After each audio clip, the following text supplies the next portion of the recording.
at the same time, at least where I'm at, it's getting a lot clearer. It's a lot warmer. I mean, literally, it's like 40 or 50 degrees, man. It feels so good. Just going outside and actually letting the sun hit you and actually going outside and not feeling like you can't get any warmth for the love of God. I mean, it was cold the last few weeks, right?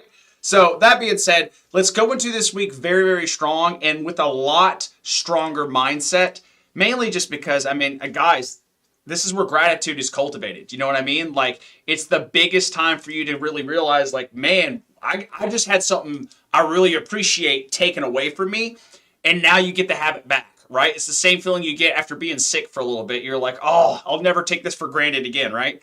Keep that and use that to help build some momentum for this week. It's huge, guys. Now, one thing I want to go ahead and make sure, obviously, if you guys are watching this, you know the title. We're going to be talking about cortisol today. And the reason I want to bring this up with you guys is because, again, with all this snow, guys, everyone was super stressed. Again, it hit 50% of the United States. Everyone was super stressed the hell out.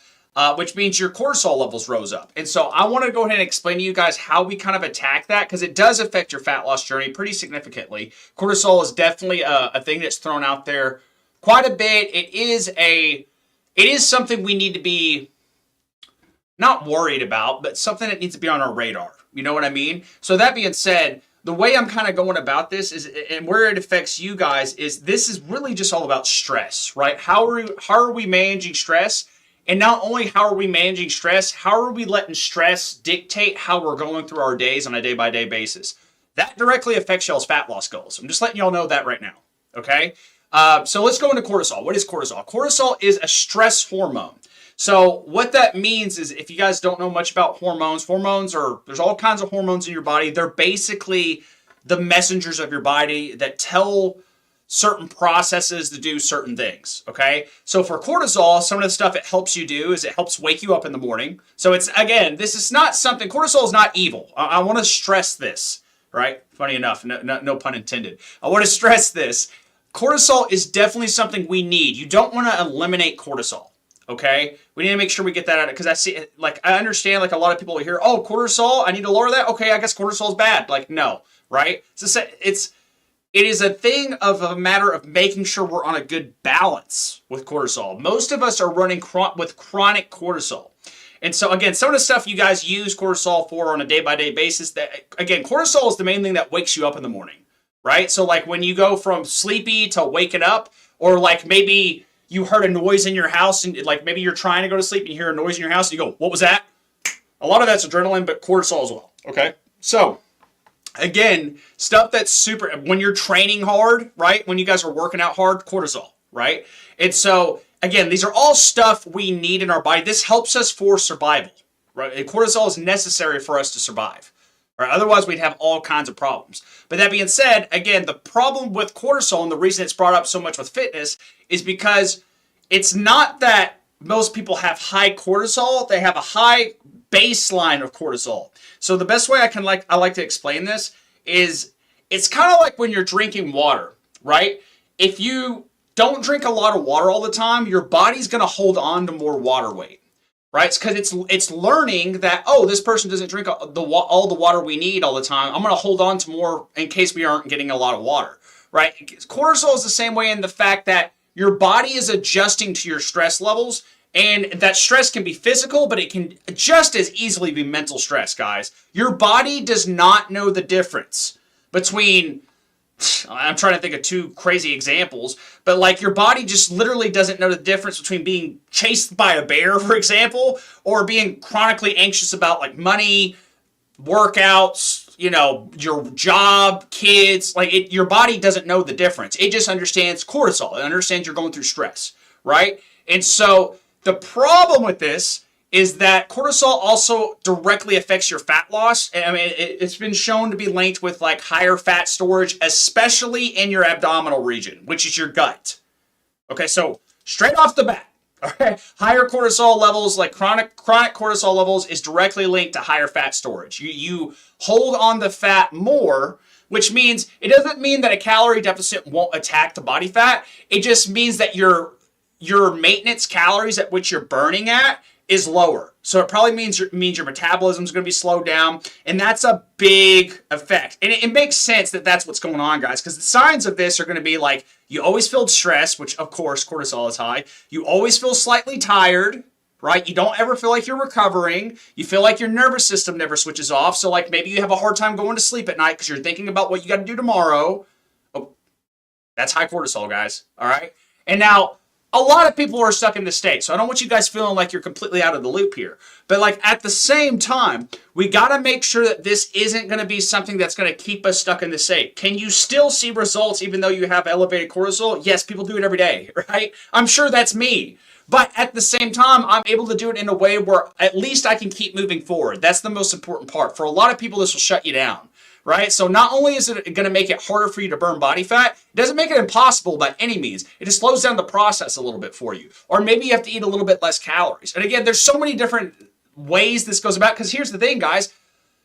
A lot of the things that lower cortisol, if you go too far with it, like under eating calories, for example, will give you higher cortisol. Okay, so like it's a balance, and it's really, I hate to say it's based off of feel, because I don't want you guys being motivated based off of how you're feeling on a day-by-day basis, because again, you should not be doing certain things because of how you feel. You should be doing it because it's what you set out to do, right? But that being said, it's just something we got to pay attention to. But you know, if cortisol is chronically high, again, we're going to deal with more fat storage. It does increase that, you know, how it does increase muscle breakdown as well, as far as what we can see. So that's something to kind of keep in mind. I'm sure it would have to be chronic stress. But again, guys, if you're training really hard, you're stressed the hell out, I mean, more than likely, you're probably not going to eat a lot of calories. Again, all of this affects like how you're going to behave. And because you're not going to, it's going to put you in a direction of not behaving the proper way. It can lead to nasty side effects. And nasty side effects being you feeling like you're working your fucking ass off and not getting any results. And in fact, going backwards. That's why we're going over this. Okay, it's a big deal. It's not something we can just brush over. It is definitely something we need to talk about. And so I got to make sure we're talking about this stuff and giving you guys solutions to this problem. And of course, I mean, another big thing that this is going to affect is your sleep. That should be a given. You should know. We already kind of talked about that. But again, if you're stressed the hell out, everyone knows what it feels like to have a restless night of sleep. Okay? If we're having those, we need to address cortisol. It needs to be at least on our radar. Okay? Now, how do we do that? What are some ways we can actually attack cortisol instead of just talking about it? A big one is going to be your sleep. Okay? Guys, most of you guys are not respecting sleep enough. We're not giving enough respect towards sleep. And what I mean by that is that you think you can go by with 5 or 6 hours of sleep. And guys, that is going to wreck you. It is going to wreck you. You have to make the time for it. You have to sacrifice other fun time you're having doing other things or whatever the hell you're doing, right? To be able to do that, or you're going to have to suffer some consequences. There's no NF or buts here, guys. Like, it's not like you can just squeeze on by without having to deal with anything. You got to take care of your body. Your body requires 7 to 9 hours of sleep. And like, I know there are studies out there saying, well, what about 6? Guys, that's not if you're training on top of that. That's for sedentary people who aren't training. And again, if you want to get, those are not healthy people. You should not want to be trying to be like them. Okay? Sedentary is literally a sedentary lifestyle is linked to cancer. Straight up. It's cancer causing. So we got to make sure we're not going that way. That's not the direction we're going in. Right? So we got to make sure we understand, okay, what am I trying to do? Because obviously there are certain things I prioritize in my life, and cancer is definitely not one of them. Right? So how do we avoid that?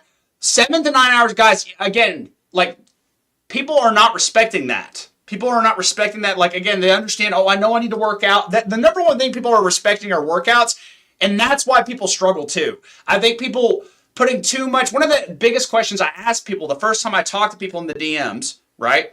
They may say they like commented on my post or they DM'd me or whatever the case may be. I'll ask them, what's been the biggest struggle, diet or exercise? And it's a trick question.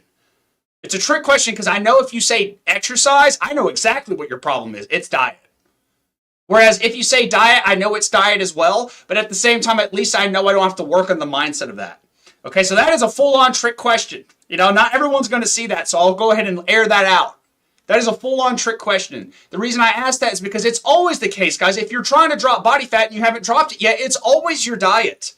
You can drop the body fat without the exercise. Now, do you want to be a human that's capable and has some athleticism and can actually move around without injuring themselves and actually have some like capacity to your living? Okay, that's a different story, right? But when we're talking strictly body fat, and that is a majority of the people I work with, okay, we know exactly what the problem is. It's your diet. And even then, guys, even then, 70% of your results are going to be nutrition. But what do people not talk about a lot of the time?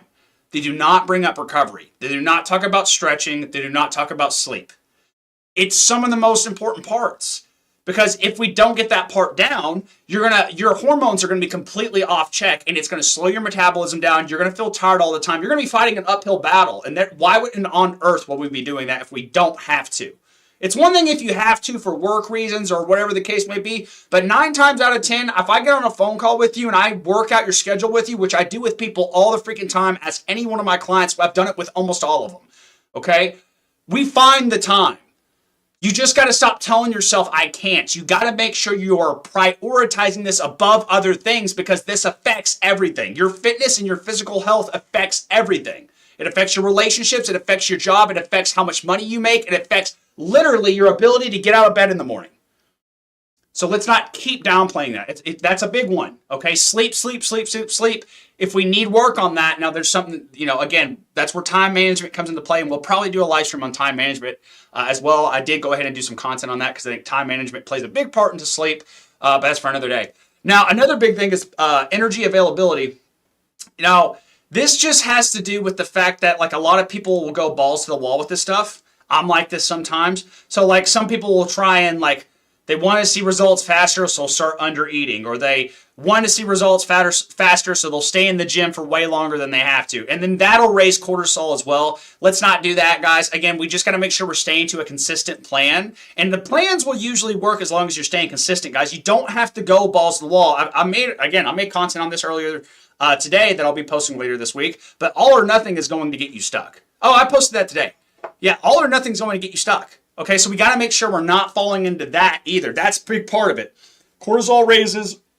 And again, guys, your ability to stay consistent with that high cortisol, less likely and less likely as that cortisol rises. So let's not go into that route, right? Now, another big thing is looking for the red flags, right? So like looking for stuff that is like triggers. You can, like I said, you can tell that cortisol is high, your stress is high. Obviously, a lot of the times, if you can simply just say, man, I feel stressed, okay, then your cortisol is probably high. If you feel that way all the time, okay, we have to attack this. Okay, because I know that means it's affecting your sleep. I know that means it's affecting your training, and I know that means it's probably affecting your diet.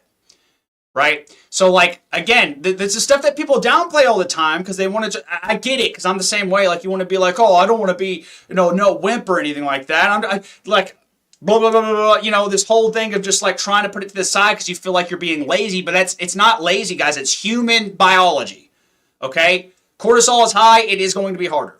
And you can make it harder you can get in your own way. It's very easy, all right? Stop stressing. We have to work on de-stressing. Being more stressed about stuff we cannot change. For example, this weather we had last week, getting stressed about that when you can't do a damn thing about it does nothing for anybody.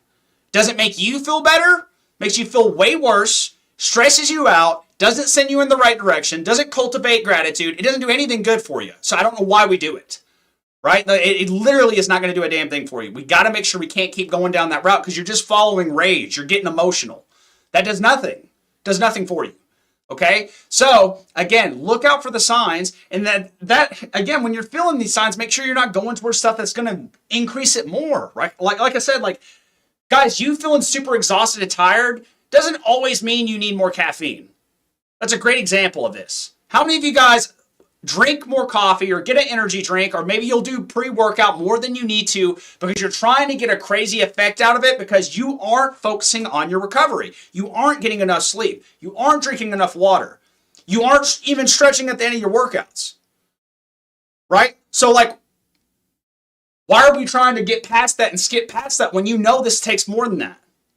That's going to be a huge thing we have to work on, guys. And this is what gets a lot of people who work their ass off but get frustrated, who go all or nothing.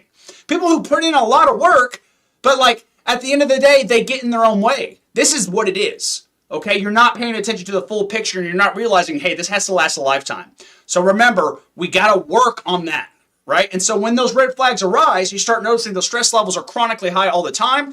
Very simple stuff to reduce that stress. Just go on a walk, go get some sunlight, work on breath work, do some breathing exercises, right? There's plenty on you. There's hundreds of thousands on YouTube you could follow. Very quick 5-minute one. Do some quick stretching in the morning time and do some stretching, whenever you're feeling anxious. Maybe some foam rolling, right? Maybe go have a cup of coffee with a friend. I know I just said don't do caffeine, but like social connection of some sort, right? All of this.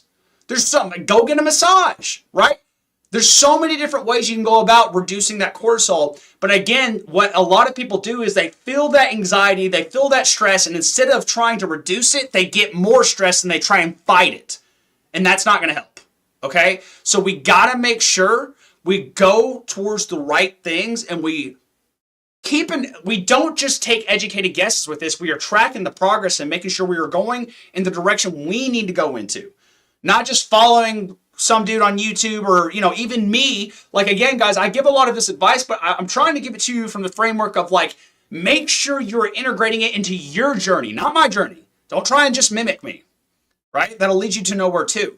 A big thing is like find out what areas are really causing you stress. A big one for a lot of you guys is going to be that sleep, right? If we aren't getting 7 to 9 hours of sleep a night, number one thing I would focus on, right? Another big thing is like, are we stretching at the end of our workouts? That's a huge one.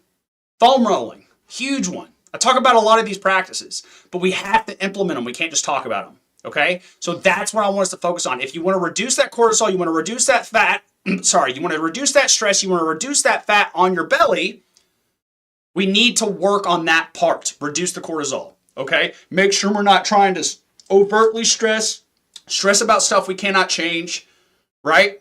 We need to make sure we focus on one thing, and that one thing is getting better. That's it.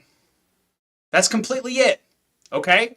So that being said, guys, that's all we got for the day. No, guys, I do see you guys on YouTube. I'm just trying to stay in my zone. I'm sorry. When I get talking, if I focus on the chat too much, I'll lose my zone and I'll mess up what I'm talking about. But I do see you guys in the chat. See you guys like talking me up in there. I appreciate you guys coming by and supporting. We will be live again on Thursday, where we go around.